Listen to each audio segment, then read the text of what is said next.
ಇನ್ನು ಬೆಂಗಳೂರಲ್ಲಿ ಮಳೆಯ ಎಫೆಕ್ಟ್ ಕಾರುಗಳು ಜಲಾವೃತ ಆಗಿದೆ. ಅರ್ಧ ರೇಟ್ಗೆ ತಮ್ಮ ಕಾರನ್ನು ಮಾರ್ತಾ ಇದ್ದಾರೆ ಮಾಲೀಕರು. 12 ಲಕ್ಷಕ್ಕೆ ಖರೀದಿಸಿದ ಕಾರು 2 ತಿಂಗಳಿಗೆ 6 ಲಕ್ಷಕ್ಕೆ ಸೇಲ್ ಮಾಡೋದಕ್ಕೆ ಮುಂದಾಗಿದ್ದಾರೆ. ಹಾಫ್ ರೇಟ್ಗೆ ಮಾರಾಟ ಮಾಡಿದ ಕಾರು ಮಾಲೀಕ ಉದಯ್ ಮಾರುತಿ ಝೆನ್ ಕಾರು 70,000ಕ್ಕೆ ಅದನ್ನ ಕೃಷ್ಣಪ್ಪ ಅನ್ನೋರು ಮಾರಾಟ ಮಾಡಿ.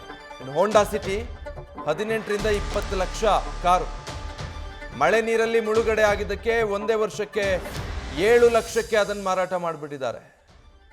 ಮಳೆ ನೀರಲ್ಲಿ ಮುಳುಗಿ ಕೆಟ್ಟು ಹೋದ್ರೆ ಸುಮ್ಮನೆ ಇನ್ಶೂರೆನ್ಸ್ ಕ್ಲೇಮ್ ಆಗಲ್ಲ, ಅರ್ಧ ರೇಟ್ಗೆ ತಮಗೆ ಕಾರುಗಳು ಬಂದರೆ ಅಷ್ಟಾದರೂ ಸಿಕ್ಕಲಿ ಅಂತ ಮಾಲೀಕರು ಈ ಥರ ಕಾರ್ ಮಾರೋದಕ್ಕೆ ಮುಂದಾಗಿದ್ದಾರೆ. ಮಳೆ ಕಾರಣ ಇದಕ್ಕೆ. 1 ವರ್ಷಕ್ಕೆ ಲಕ್ಷಾಂತರ ರೂಪಾಯಿ ಕಾರು ಅರ್ಧ ರೇಟಿಗೆ ಕೊಟ್ಬಿಡ್ತಾ ಇದ್ದಾರೆ.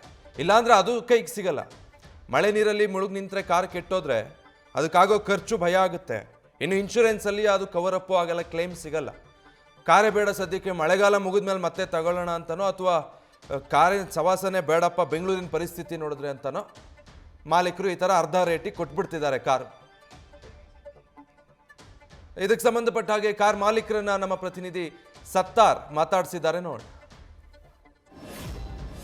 ನಗರದಲ್ಲಿ ಪೂರ್ವ ಮುಂಗಾರಿನ ಆರ್ಭಟ ತಗ್ಗಿದ್ರು ಕೂಡ ಸಮಸ್ಯೆ ಮಾತ್ರ ತಗ್ಗಿಲ್ಲ. ಯಾಕಂದ್ರೆ ಈ ಒಂದು ಪೂರ್ವ ಮುಂಗಾರಿನ ಅಬ್ಬರದ ನಡುವೆ ಹಲವು ಕಾರ್ ಮಾಲೀಕರು ಕೂಡ ಸಂಕಷ್ಟಕ್ಕೆ ಸಿಲುಕಿದ್ದಾರೆ. ಕಳೆದ ವರ್ಷ ಕೇಂದ್ರೀಯ ವಿಹಾರ್ ಅಪಾರ್ಟ್ಮೆಂಟ್ಗೆ ಜಲ ದಿಗ್ಬಂಧನಕ್ಕೆ ತುತ್ತಾಗಿತ್ತು. ಈ ಒಂದು ಸಂದರ್ಭದಲ್ಲಿ ಸರಿಸುಮಾರು 288 ಕಾರು ಮುಳುಗಡೆಯಾಗಿ ಕಾರ್ ಮಾಲೀಕರು ಅದನ್ನು ಆಫ್ ರೇಟ್ಗೆ ಮಾರುವಂತಹ ಸನ್ನಿವೇಶ ಸೃಷ್ಟಿಯಾಗಿತ್ತು. ಈ ವರ್ಷ ಕೂಡ ಕೋರಮಂಗಲ, BTM ಲೇಔಟ್ ಸೇರಿದಂತೆ ಸಾಯಿ ಲೇಔಟ್, HSR ಲೇಔಟ್ನಲ್ಲಿ ಕೂಡ ಈ ರೀತಿಯ ಕಾರ್ ಮುಳುಗಡೆ ಆಗಿದ್ದು ಕಾರ್ ಮಾಲೀಕರು ಕೂಡ ತಮ್ಮ ಕಾರನ್ನು ಇದೀಗ ಆಫ್ ರೇಟ್ ಮಾರಿಗೆ ಮುಂದಾಗಿದ್ದಾರೆ. ಹಾಗಾದ್ರೆ ಕಾರ್ ಮಾಲೀಕರಿಗೆ ಏನೇನು ಸಮಸ್ಯೆ ಆಯಿತು ಅನ್ನೋದಕ್ಕೆ ಸಂಬಂಧಪಟ್ಟ ಹಾಗೆ ಕಾರ್ ಮಾಲೀಕರನ್ನೇ ಮಾತನಾಡಿಸ್ಕೊಂಡು ಹೋಗ್ತೀನಿ. ಸರ್, ನೀವು ಖರೀದಿ ಮಾಡಿದ 2 ತಿಂಗಳಿಗೆ ನಿಮ್ಮ ಕಾರು ಜಲ ದಿಗ್ಬಂಧನಕ್ಕೆ ತುತ್ತಾಗಿ ಆಫ್ ರೇಟಿಗೆ ಮಾರಾಟ ಮಾಡಿದ್ರಿ. ಆ ಖರೀದಿ ಮಾಡುವಾಗ ರೇಟ್ ಎಷ್ಟಿತ್ತು, ಎಷ್ಟು ರೇಟಿಗೆ ಮಾರಾಟ ಮಾಡಿದ್ರಿ ಸರ್ ನಿಮ್ಮ ಕಾರು? ಸರ್, ನಮ್ಮದು ಬಲನೋ ಕಾರು. ನಾವು ಟೋಟಲ್ ಆನ್ ರೋಡ್ ಎಲ್ಲ ರೋಡ್ ಆಚೆ ಬರೋಷ್ಟೊತ್ತಿಗೆ 12 ಲಕ್ಷ ಬಿತ್ತು ಸರ್. ನನಗೆ 2 ತಿಂಗಳು ಕಾರು EMI ಕಟ್ಟಿ ಡೌನ್ ಪೇಮೆಂಟ್ ಕಟ್ಟಿ ಲಾಸ್ಟಿಗೆ ನನಗೆ ಸಿಕ್ಕಿದ್ದು 6,80,000 ಸಿಕ್ತು ಸರ್. ಅಂದರೆ ಕಾರ್ ಖರೀದಿ ಮಾಡಿದ ಕೇವಲ 2 ತಿಂಗಳಿಗೆ ನಿಮಗೆ 6 ಲಕ್ಷ ಲಾಸ್ ಆಯಿತು. 6 ಲಕ್ಷ ಲಾಸ್ ಆಯ್ತು ಸರ್. 6 ಲಕ್ಷ ಲಾಸ್ ಆಯಿತು. 6 ಲಕ್ಷ ಲಾಸ್ ಅಲ್ಲದೇ ನಮ್ಗೆ ವೆಯ್ಟ್ ಮಾಡಿಸಿ ನಾವು ಕಟ್ಟಿರೋ ದುಡ್ಡೆಲ್ಲ ಮೈನಸ್ ಮಾಡ್ಕೊಂಡು EMI ಎಲ್ಲ ಹೋಯ್ತು, ಮತ್ತು ಡೌನ್ ಪೇಮೆಂಟ್ ಮಾಡಿದ್ದನ್ನೆಲ್ಲ ಹೋಯ್ತು. ಲಾಸ್ಟ್ಗೆ ನಮ್ಗೆ ಸಿಕ್ಕಿದ್ದು 6,80,000 ರೂಪಾಯಿ ಕೊಟ್ಟರು. ಸರ್, ನಿಮ್ಮ ಕಾರು ಎಷ್ಟೇ ಖರೀದಿ ಮಾಡಿದ್ರೆ ಎಷ್ಟು ಲಾಸ್ ಆಯ್ತು ಸರ್ ನಿಮಗೆ? ಸರ್, ನಂದು ಕಾರು ಸುಮಾರು ಒಂದು 6 ಲಕ್ಷ. ಸೊ ಅದನ್ನು ನಾವು ಕೇಳಿದ್ವಿ, ಇನ್ಶೂರೆನ್ಸ್ ಕೇಳಿದ್ವಿ. ಅವರು ಇನ್ಶೂರೆನ್ಸ್ ಕೊಡೋಕ್ಕೆ ಬರಲ್ಲ, ಇದು ನ್ಯಾಷನಲ್ ಕಾಲಮಿಟಿಯಲ್ಲಿ ಬರಲ್ಲ, ಇದು ನ್ಯಾಚುರಲ್ ಬರುತ್ತೆ, ನೀರಲ್ಲಿ ಮುಳುಗಿರೋದ್ರಿಂದ ನಾವೇನು ಮಾಡೋಕ್ಕಾಗಲ್ಲ ಅಂದು. ಇನ್ಶೂರೆನ್ಸ್ ಕೂಡ ಕ್ಲೈಮ್ ಮಾಡೋಕ್ಕಾಗಲಿಲ್ಲ. ಸೊ ನಾನು ಕಾರ್ ತೊಗೊಂಡು ಸುಮಾರು ಒಂದು ವರ್ಷ ಆಗಿರ್ಬೋದು. ಸರಿ, ಇವ್ರನ್ನೇ ನಮ್ಮ ಫ್ರೆಂಡು ಉದಯವ್ರನ್ನೇ ಕರ್ಕೊಂಡು ಪಾಪ ಯಾರನ್ನ ಕರೆಸಿ ಅವರು ರಿಪೇರಿ ಎಲ್ಲ ಮಾಡಿಸಿದ್ದು. ಸುಮಾರು ಈಗ ತೊಗೊಂಡು ಸುಮಾರು ಹೆಚ್ಚು ಕಮ್ಮಿ 2 ಲಕ್ಷ ಕೊಟ್ಟಿದ್ದೀನಿ ಬರೀ ರಿಪೇರಿಗೆ. ಏನೂ ಸಿಕ್ಕಿಲ್ಲ. ಮೊದಲು ಲಾಸ್ಟ್ ಇಯರ್ ಏನಾಗಿತ್ತು, ಒಂದು ಕಾರು ಅದೇ ಥರ ಆಗಿತ್ತು, ಅದು ಮುಳುಗೆ ಹೋಯ್ತು. ಅದನ್ನು ನಾನು ನಮ್ಮ ಇಲ್ಲಿನವ್ರಿಗೆ ಒಬ್ಬರಿಗೆ ಕೊಟ್ಬಿಟ್ಟೆ.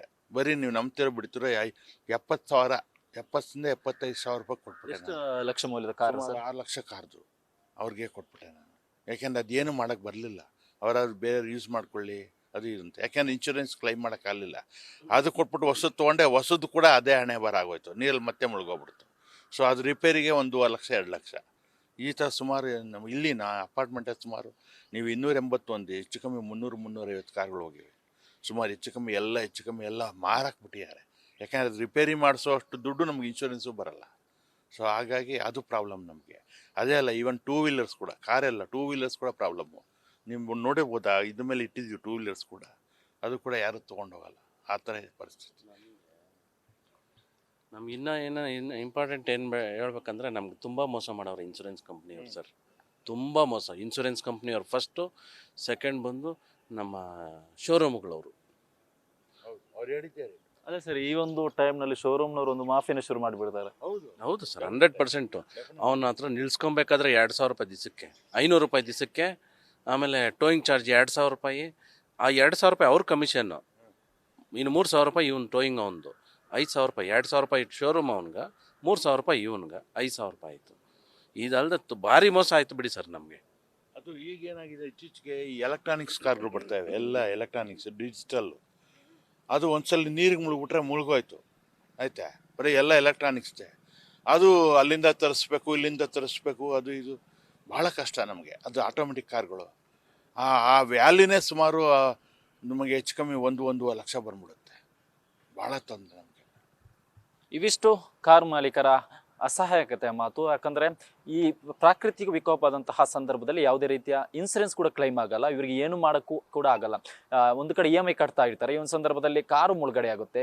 ಕೇವಲ 1-2 ತಿಂಗಳಿಗೆ ಆಫ್ ರೇಟಿಗೆ ಮಾರಾಟ ಮಾಡುವುದರಿಂದ ಕಾರು ಮಾಲೀಕರಿಗೂ ಕೂಡ ಸಂಕಷ್ಟ ಎದುರಾಗಿದೆ. ಕ್ಯಾಮರಾ ಪರ್ಸನ್ ಮಧು ಜೊತೆ ಸತ್ತ, news first Bengaluru. News first ನಿರ್ಭೀತಿಯಿಂದ ನಿಮ್ಮ ಪರವಾಗಿ.